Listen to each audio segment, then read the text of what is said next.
Salut la team et bienvenue dans cette vidéo du Marathon Prep épisode 5, semaine 5 également. Semaine 5 qui était un petit peu compliquée. On tourne cette vidéo comme d'habitude le premier lundi de la semaine 6 pour pouvoir vous faire tout le bilan de la semaine 5. Alors on va la faire un petit peu rapide déjà parce que vous avez eu une vidéo hier sur comment est-ce que je prépare mes voyages. Je la mets juste ici, je la mettrai également en fin de vidéo et que franchement cette vidéo est très bien. Deuxième point, demain on part à Londres et donc du coup j'ai peu de temps à vous accorder aujourd'hui pour pas vous mentir. Troisième point, mercredi dans ma chambre d'hôtel je devrais tourner la vidéo sur ma routine d'abdos pour pouvoir vous la poster mercredi ici. Donc pareil, si vous tombez par je sais pas quel hasard sur cette vidéo, il faut que vous vous abonniez pour venir voir la vidéo sur la routine des abdos. Sinon peut-être activer les cloches ou me suivre sur Instagram pour être sûr de rien louper, tout ça. Ça c'est les petits messages de service, je suis obligé de les faire parce que vous êtes très feignants sur tout ce qui est abonnement et notification, on va pas se mentir. Dans la série nouveau challenge débile, je vous en parle rapidement, je me suis inscrit pour le marathon de Los Angeles qui aura lieu en mars 2025, alors qu'on n'a toujours pas fait le marathon de Toulouse cette année. Mais ça donnera lieu à une autre vidéo sur le deuxième sujet de la chaîne Explore, qui est donc les voyages, puisque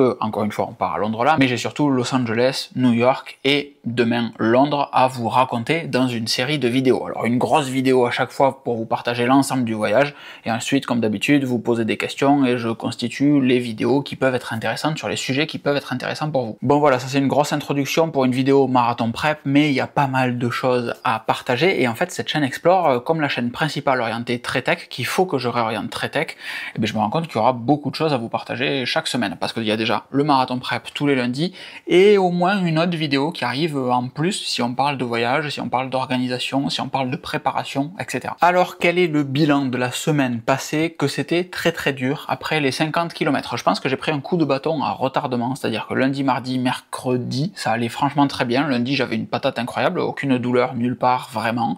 Mardi, parfait, j'ai fait un easy run sans aucun problème. Mercredi, je crois qu'on a fait un petit fractionné un peu sympa avec de la chaleur, justement, on l'a fait avec Charlie mercredi en partant de la box de CrossFit à Blagnac, parce que l'avantage c'est que j'avais râlé en disant que la chaleur c'était quand même un petit peu compliqué sur le 50 km, pareil si vous avez loupé la vidéo, elle est juste ici. Ce 50 km, donc la chaleur m'a réellement fait souffrir, mais l'avantage de découvrir des points faibles, c'est qu'ensuite on peut les travailler. Et donc mercredi il faisait chaud et on allait faire des intervalles, un 7 x 800 mètres ou un 6 x 800 mètres sous le grand soleil de Toulouse qui nous a permis de savoir comment on se sentait un petit peu, et ça allait nettement mieux en fait. Je pense que vraiment il y avait une notion de durée de run sous la chaleur continue. Ça commençait à faire mal quand on passe les 20 km et qu'il a fait chaud durant tous ces 20 km, c'est chaud, hein, alors que les séries de 800 mètres se sont quand même globalement bien passées. Mais à partir de jeudi, ça a été très compliqué, des douleurs un petit peu partout, mon TFL qui est revenu genre vraiment m'embêter, donc malgré les étirements, malgré le renforcement, etc., vraie douleur au TFL, douleur au fessier, pas cool, et une petite douleur au mollet droit qui s'empire, et samedi, je me suis dit, bon ben je vais masser un petit peu plus fort, histoire de voir ce qui se passe, et de masser, ça a fait éclater un truc, j'ai l'impression, à l'intérieur, donc je pense qu'il y avait une grosse contracture très nouée à l'intérieur du muscle jumeau, et d'avoir massé, ça a relâché un petit peu tout ça, donc peut-être une petite déchirure, j'en ai aucune espèce d'idée, mais dans la mesure où j'ai vraiment des douleurs sur la partie TFL, la partie fessier, les fessiers c'est immassable tout seul, et même c'est un muscle qui est quand même avec beaucoup de tonus musculaire, donc il faut rentrer, ça fait vite très mal au pouce. Donc j'ai acheté ce petit bébé. C'est un c'est un Therabody. Therabody c'est la marque, Theragun c'est le modèle, et c'est un Theragun Prime. Je vous avais fait une série de vidéos, une vidéo sur les pistolets de massage. J'ai également eu le modèle Pro, le modèle Elite de ce truc-là, qui étaient donc les deux haut de gamme. Le Prime c'est leur milieu de gamme, plus ou moins. La vraie différence c'est que ça s'incline pas, alors que sur les autres modèles, ça tourne autour de cet axe de rotation.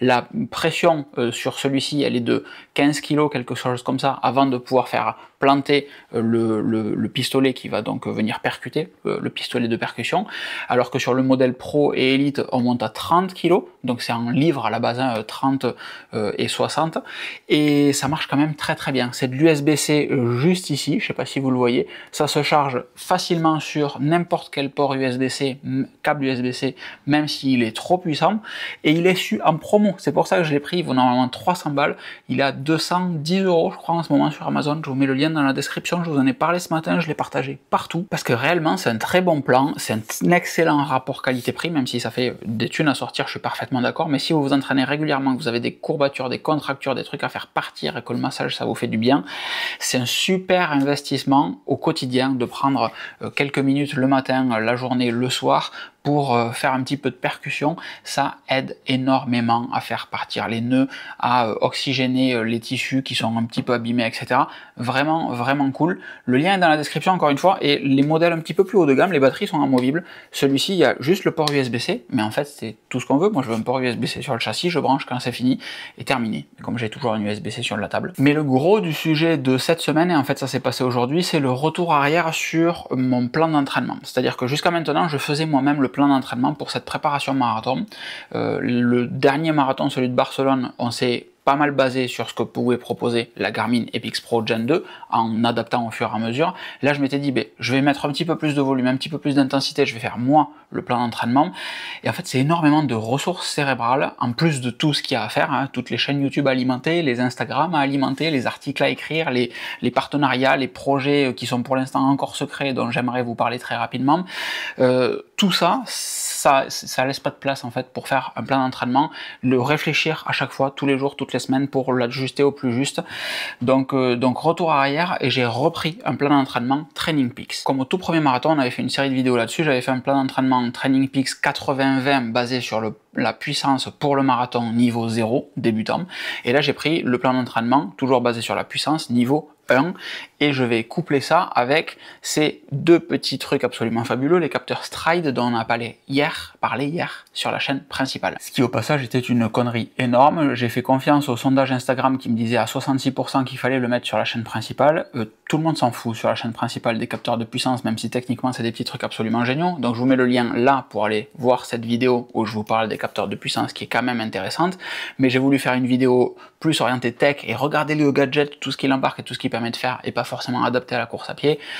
Et en fait, vous l'avez pas vu parce qu'elle est sur une autre chaîne, et ceux de l'autre chaîne les intéressent pas parce que il n'y a pas un logo de pomme dessus, pour grossir un petit peu le trait. Donc réellement, ça fait partie des rares petits moments où je regrette d'avoir sorti cette vidéo, j'ai même eu envie de la supprimer pour la remettre ici. Bref, on revient avec la puissance et le capteur Stryd et la préparation physique basée sur la puissance, ce qui n'était pas le cas jusqu'à maintenant, puisque moi je faisais tout en fonction du rythme voulu. Et donc ce plan d'entraînement est dans Training Peaks. Training Peaks va l'envoyer à Stryd. Stryd va savoir l'analyser directement sur la Garmin ou l'Apple Watch. La vidéo de hier est vraiment cool, et le piège c'est que l'application Stryd sur l'Apple Watch sort des plans d'entraînement qui sont beaucoup plus esthétiques et plus pratiques à utiliser que sur la Garmin. Réellement c'est juste beau, les zones dans lesquelles on doit être, les différentes sessions qui vont arriver, les différents intervalles, etc.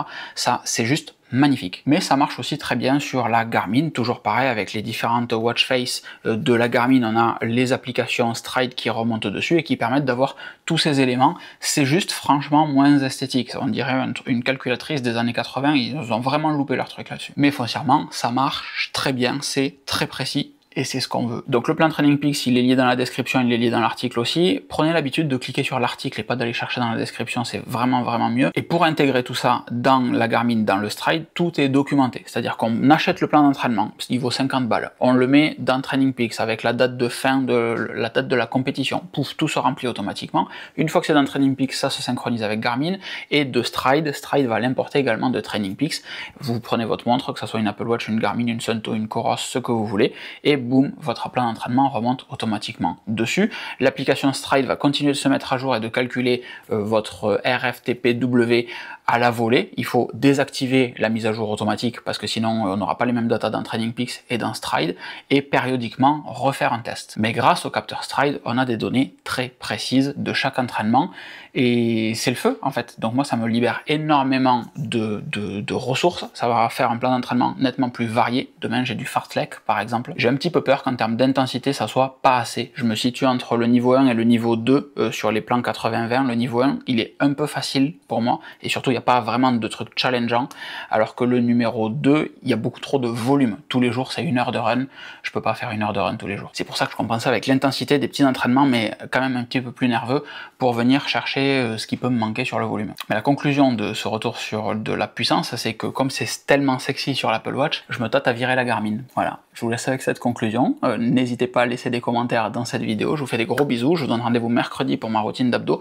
Et tous les lundis, on essaye de garder cette routine de justement le marathon prep, épisode X et Y, Z. Des bisous. Ciao, ciao.